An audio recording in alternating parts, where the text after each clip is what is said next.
Siguro, rap. Mga Glock 9 song. Kasi, di ba minsan huli? Oo, sa video.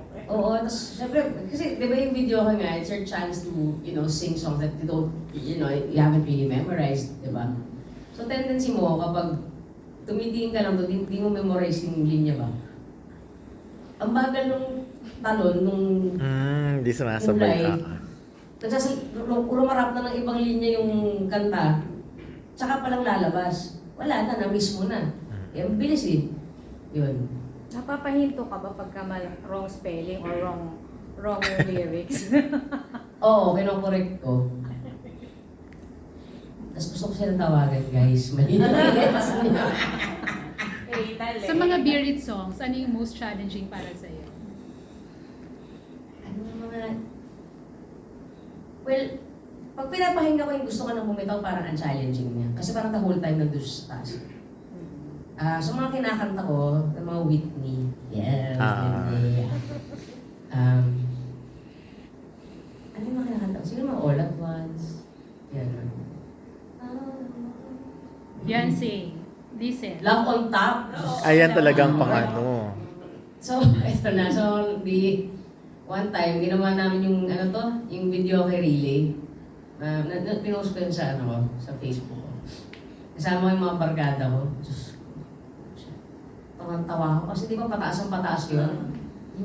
Kami hindi na tumaas eh. Ang ganun. Tumataas yung music na rin, boses namin. Nagkandito lang.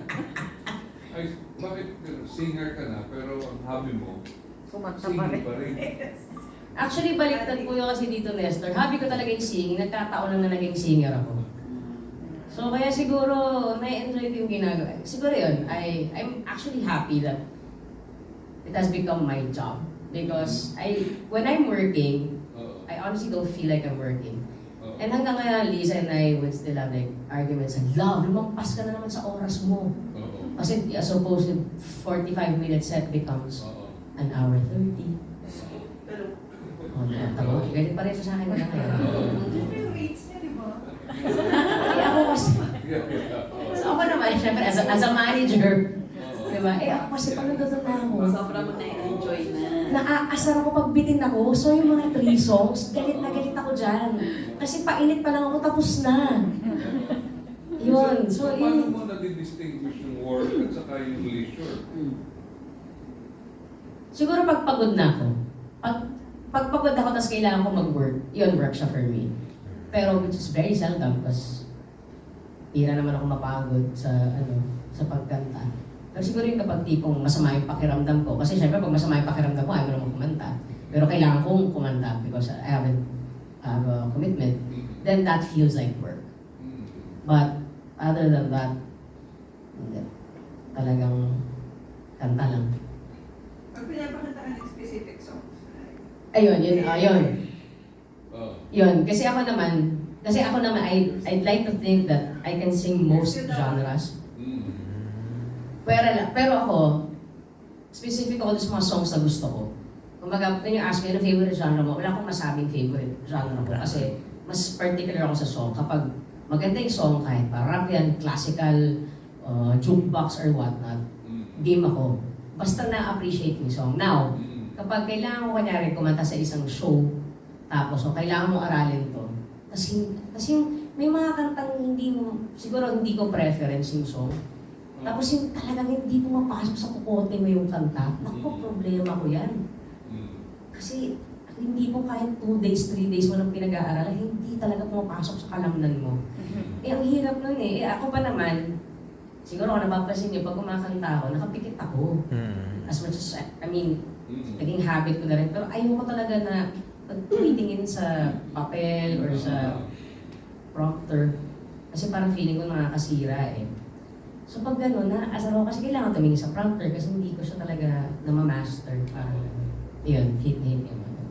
You don't believe in saving your voice? Saving in the sense na I have to be careful lang not to overuse or not to abuse it so much. So, kaya as much as possible, I sleep a lot. Kasi, kunyari, pause ako today, pag nabigyan mo lang ako ng tulog na happy, joy. Balik siya eh. So, there's magic talaga in sleep. So, it's very important. Kaya, kapag may show ako, talaga nagbe-beg off na ako na, yun nga, sana at least for 3 days before, hindi na ako, wala na kaming voice rest na ako, or, usually nag-voice rest naman ako pag wala ako sa kondisyon. Or at least day before, makatulog ako na mas mahaba.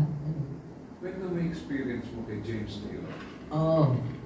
So, ano lang ako. So yun, we were supposed to watch. So, magkakasama kami dapat ng boys ko, yung Bogie Boys, yung banda namin. Tapos, ayun, nag-text na naman si Tito Renen, Ice, pwede ka ba sa James Taylor? Sabi ko, ha? Oo, syempre. So, finally, parang, so as always, lagi namang, ano yan, parang, sige, i-send muna namin yung video mo, kung okay sila, then, balikan ka namin. And then finally, nag-confirm nga na, okay yung team sa'yo.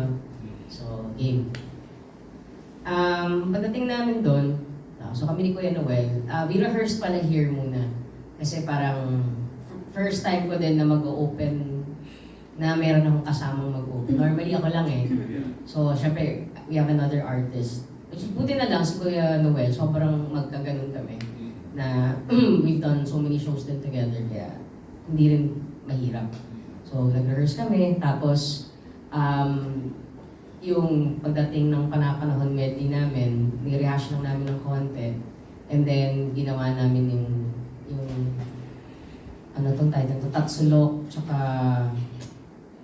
Nosi Balasi medley. So, ginawa namin the night, 2 days before the James Taylor thing.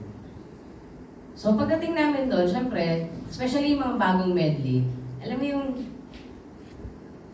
malapit mo na siyang ma-master, pero not quite there yet. Diba? So, pagdating namin sa soundcheck, siya nanood si James Taylor.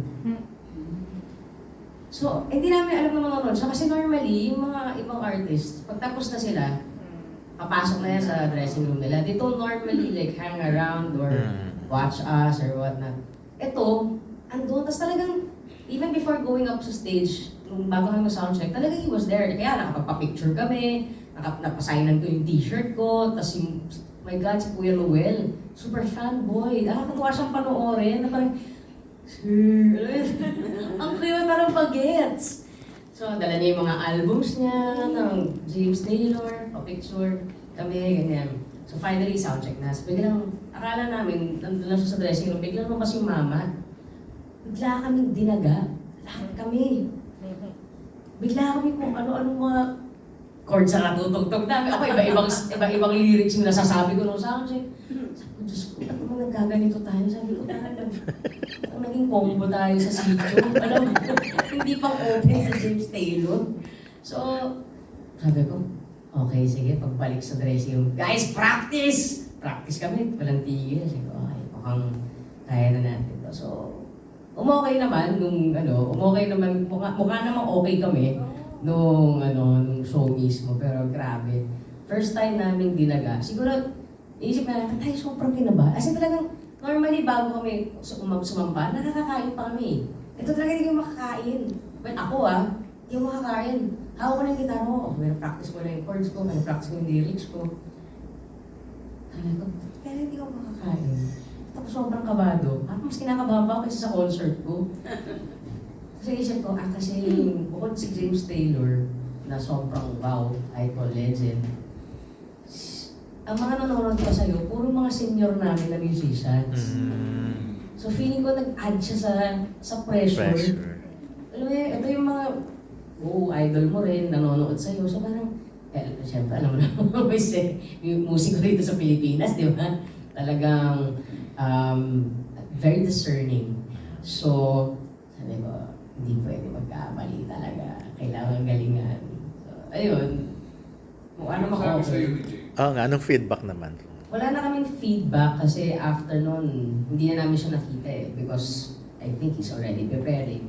Kasi they only had 20 minutes to prepare for his set. So, pero ang sarap lang na ang bait niya.